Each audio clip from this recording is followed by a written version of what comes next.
দেখুন, ঢালাই আপনারা সকলেই করেন, কিন্তু একটা মারাত্মক ভুল সবাই করছেন, যেটা আমি কান কামড়ে আজকে সবাইকে বোঝাবো।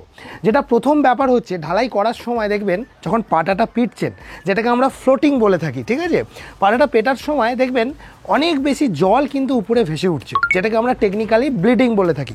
এবং সব থেকে আমরা যদি রাস্তাঘাটে পড়ে যাই, আমাদের গা থেকে রক্ত বেরোলে সেটাকে আমরা ব্লিডিং বলি। টেকনিক্যালি কনস্ট্রাকশন জগতে ব্লিডিং হচ্ছে অতিরিক্ত পরিমাণে ঢালাইয়ের সারফেসে জল চলে আসা। এতে ক্ষতিটা কি হয়? সব থেকে বড় যে ক্ষতিটা হয়, ঢালাইয়ের আপার সারফেসের স্ট্রেংথ কিন্তু প্রচুর পরিমাণে কমে যায়। তাই আমরা মিস্ত্রিদেরকে বলি যে মশলা, এর জন্য তো আগে স্লাম টেস্ট করা দরকার। এখন সব জায়গায় তো ইঞ্জিনিয়াররা গিয়ে স্লাম টেস্ট করতে পারছে না। তার জন্য একটা বেসিক জিনিস আপনাদেরকে মাথায় রাখতে হবে, যে জল এবং মোটরে বালি যদি বেশি না হয় তাহলে কিন্তু এটা হবে না। অনেকেই দেখেছি একটু বেশি করে জল দেওয়ার স্বভাব রয়েছে, একটু পাতলা মশলা বানিয়ে ফেলে বা একটু বালি বেশি দিয়ে কাজ করে। আমরা সবসময় জানি যে M20 গ্রেডের কংক্রিটটা মিনিমাম রেসিডেন্সিয়াল বাড়ির ক্ষেত্রে প্রযোজ্য, যেখানে 3 ধামা পাথর, 1.5 ধামা বালি আর হচ্ছে 1 ধামা সিমেন্ট লাগে। অনেকেই বলবে যে ধামা সেটা আবার কি, তাদেরকে বলছি দাদা দোকানে গিয়ে জিজ্ঞেস করো ধামা কাকে বলে। যাই হোক, এখন যেটা প্রশ্ন সেটা হলো যে 1.5-3 এই রেশিওটা করার পর অনেক মিস্ত্রিদের কাজের অসুবিধা হয়। তার প্রধানতম কারণ হচ্ছে অ্যাকচুয়ালি 5/8 সাইজের পাথর তারা ব্যবহার করে না। তারা যে সাইজের পাথরটা ব্যবহার করে সেটা হলো যে ওই 3/4 বা 5/8 বলে কিনে এনেও বড় বড় সাইজের পাথর, উল্টো পাল্টা এবড়ো খেবড়ো সাইজের পাথর। তাই অ্যাকচুয়াল প্রপার যদি 5/8 পাথর, তারা প্রপার অ্যাঙ্গুলার শেপে থাকা পাথর যদি তারা ব্যবহার করে, তাহলে দেখা যাবে সেই পাথরে 1.5-3 মশলা দারুণভাবে বানানো যায়। আচ্ছা বন্ধুরা, আপনি কি এখনো এই ভিডিওটি দেখেননি? যদি এই ভিডিওটি এখনো না দেখে থাকেন, তাহলে অতি সত্বর আই বাটনে ক্লিক করুন আর গিয়ে ভিডিওটা দেখে আসুন। আর যদি মনে হয় ভিডিওটা আপনি শেষেও দেখতে পারেন। কিন্তু প্র্যাকটিক্যালি যেসব প্রজেক্ট এই নর্মাল গ্রাম বাংলায় বা আনাচে কানাচে হচ্ছে, সেখানে বিল্ডাররা যে বিজনেসের জন্য বা যে দামে, আসলে বিল্ডারদের পুরোপুরি দোষ দেওয়া যায় না। কারণ আমি যদি বলি যে 100 সেফটি একটি পাথর 10,000 টাকায় আমি বিক্রি করব বেস্ট কোয়ালিটি, আর সেখানে যদি কম্পিটিশন মার্কেটে দেখা যায় 100 সেফটি একটা পাথর 7,000 টাকায় অন্য কোনো বিল্ডার দিচ্ছে, তাহলে কোনো মতেই কোনো পার্টি, 90% পার্টি কিন্তু এই 7,000 টাকার পাথরটাই কিনবে। তখন সে কিন্তু কোয়ালিটি দেখে না, কোয়ালিটির সাথে আপোষ করে। এবং পরে দেখা যায় কি, যে তারা কিন্তু সেটা বুঝতে পারে না কেন ঢালাইয়ের স্ট্রেংথ কম আসছে। প্রথম যেটা ব্যাপার এই জন্যই পাথর ঠিকঠাক থাকে না বলে আমরা রেশিওটাকে একটু বাড়িয়ে স্ট্রেংথটাকে একটু কম্প্রোমাইজ করে 3-2-1 করি, অর্থাৎ 3 ধামা পাথর, 2 ধামা বালি, 1 ধামা সিমেন্ট।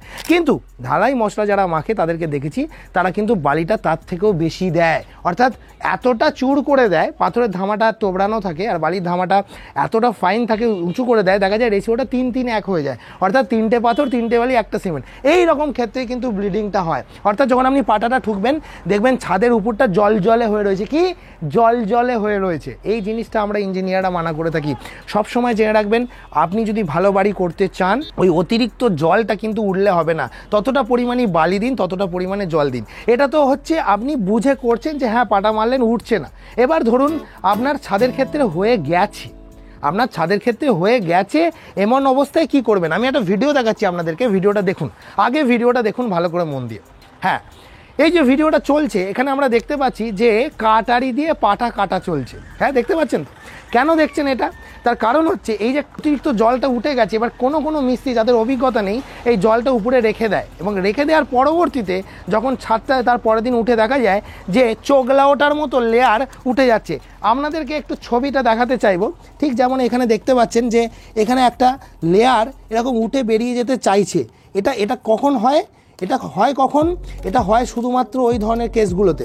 ঠিক আছে, আপনারা পুরো বিষয়টাকে বুঝে নিলেন, মন দিয়ে বুঝলে। বন্ধুরা, আপনি কি এখনো এই ভিডিওটি দেখেননি? যদি এই ভিডিওটি এখনো না দেখে থাকেন, তাহলে অতি সত্বর আই বাটনে ক্লিক করুন আর গিয়ে ভিডিওটা দেখে আসুন। আর যদি মনে হয় ভিডিওটা আপনি শেষেও দেখতে পারেন।